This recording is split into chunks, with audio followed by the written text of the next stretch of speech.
second makes a difference. Every step leads to a new path. Every risk I take makes a big impact. And everyone I meet, there's always a story I can share.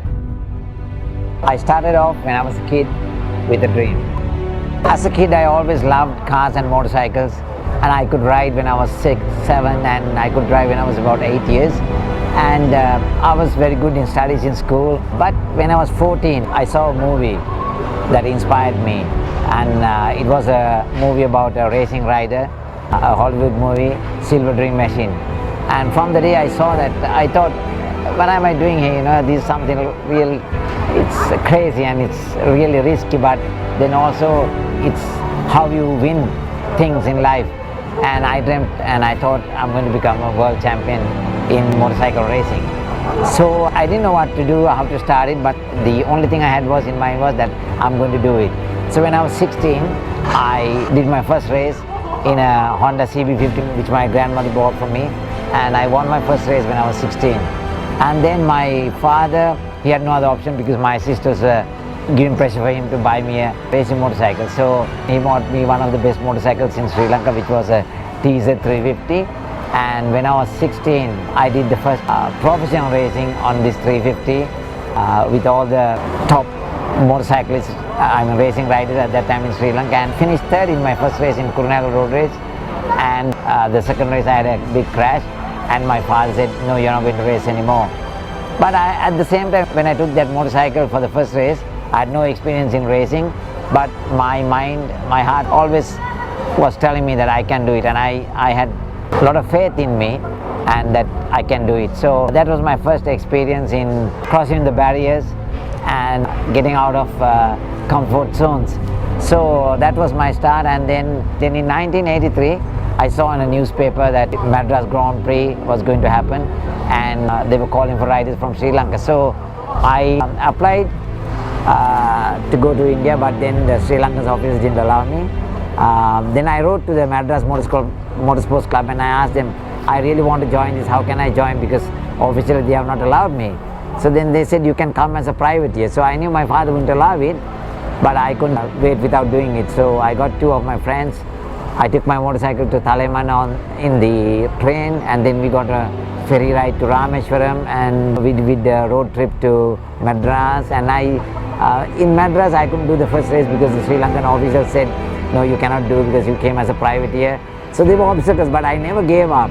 And then I was able to go and do the Calcutta Grand Prix. So we took another train from Madras to Calcutta because I hardly had any money. I sold my watch and collected money, and we went there and we did the race, and we finished 6th out of all the international riders around the world.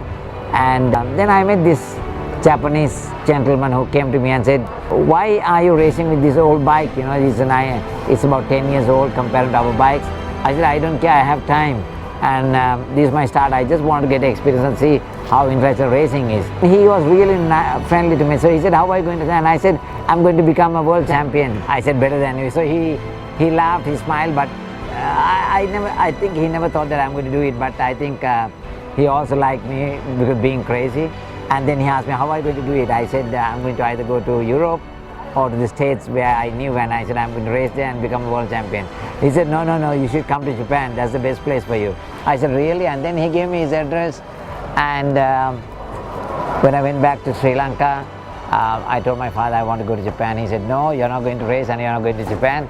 And he was really angry me going to India without telling him. So anyway, in 1983 until 85, I said, I want to go. He always said no.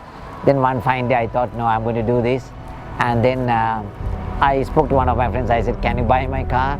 But you cannot tell my father. And then I sold my car for 10,000 rupees at that time and bought a one-way ticket which was 7,000 rupees, and I had 3,000 rupees plus another 1,000 rupees which was 40,000 yen at that time, and I took off. And then I went to Japan, didn't know anyone, and I was trying to find this Japanese person but couldn't find him. So I lived in a van for a few months, did few odd jobs, and I was like from hero to zero, because like I've never washed plates, I've never washed clothes, I had all the comfort at home, and then I lost everything, but then I don't think I lost everything. I was just going through it to fulfill my dream and to gain things, so I didn't feel sad, I didn't feel bad.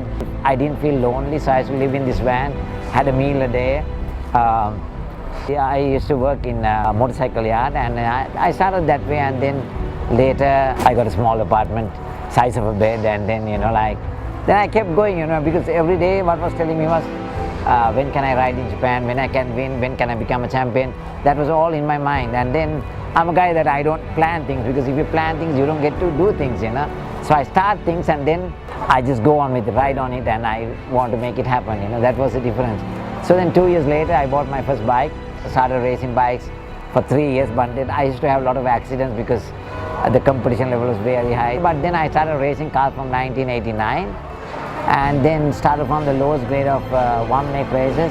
In 1997 I became the first non-Japanese Asian to get to the highest position of driving Formula Nippon, and which is the closest to Formula 1 and Japan GT.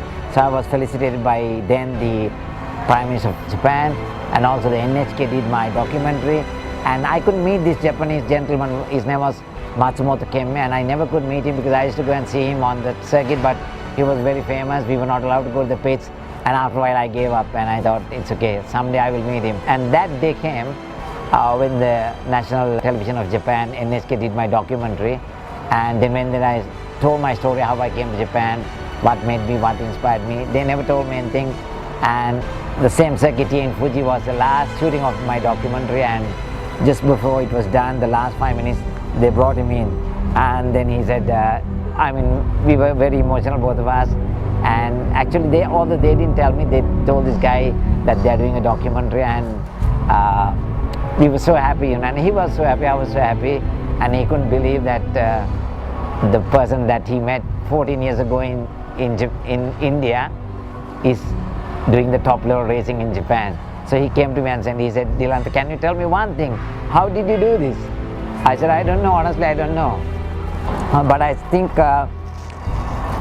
it's that every second is a dream, it's a passion, and it's hungry, being how you want to be, what you want to become." I think when I think back, I also am wondering how did I do it, but I think it was like every day, every second, it was just happening, because I used to dream what should come next, when I'm racing, when I'm winning. So I used to work on that, no plans, but just working every second, every moment. It was the present, not the future, not the past, but I was working with the present, because I knew if you work on the present, the future will be good. I did everything. I won many championships, I did the world's best races, I've been world best drivers, and we have been winning and winning. And then in 2010 I thought sometimes you can't do things the way you want when you're controlled by others. So I started my own team in 2010, DILANTHA Racing, and that is the start of winning many international championships and international racing, because no one was there to control me. I did everything I wanted. We started with a low budget. It worked well because we were doing something with good spirit, good inspiration, good heart. Everything was good because that's all we want to do. My name is Cristiano Inverni and I'm the Global Series Coordinator for Lamborghini Squadra Corse Motorsports Division. Dilantha is a good friend of Lamborghini. He's been racing with us since the very beginning. He's been with us since the very first series in Asia of our Super Trofeo series, championship for the Asia, and he's been following us all the way through our racing adventure, and very, very strong support from him. We are happy to support him as well with our cars, with our products. We have drivers coming from all different countries. We have drivers coming from China, from Japan, from Indonesia, from Hong Kong, from Malaysia. But most important, we have one driver that is coming from Sri Lanka, Mr. DILANTHA Malagamuwwa. And the car standing behind me, it's his car, and actually is the winning car for the Asian series. We started winning everything, so now we are with Lamborghini, they're helping us, we are winning championships, we are winning races. We have done everything, so what I want to say is, because most of our people, they are all in a comfort zone. If you want to go high in life, if you want to gain things in life, you cannot be in this comfort zone, it's a risk zone. So you have to cross that barrier. So people are stuck in this barrier, so everyone thinks cannot do. But for me, it's like there's nothing that I cannot do. Everything is possible. So it's all that risk you take, because I don't know what will happen tomorrow. things might go wrong, but I don't care, because I believe in myself. If you believe in yourself, there's nothing impossible in life, and you can become a champion. Throughout my career, one of the most things that was difficult was when I started racing in Japan. Everyone used to fool me, and they said, oh, you come from a country where there's elephant racing, so you should stop racing and you should go and race elephants. So I thought they were insulting me and my country. So that's why every day from the day I started racing, I had Sri Lanka flag on my car, because I'm proud to be a Sri Lankan, and I have the pride of being a Sri Lankan, and we have captured the world. We have beaten everyone. Sri Lanka is one of the best places. Have pride, and you can become a champion.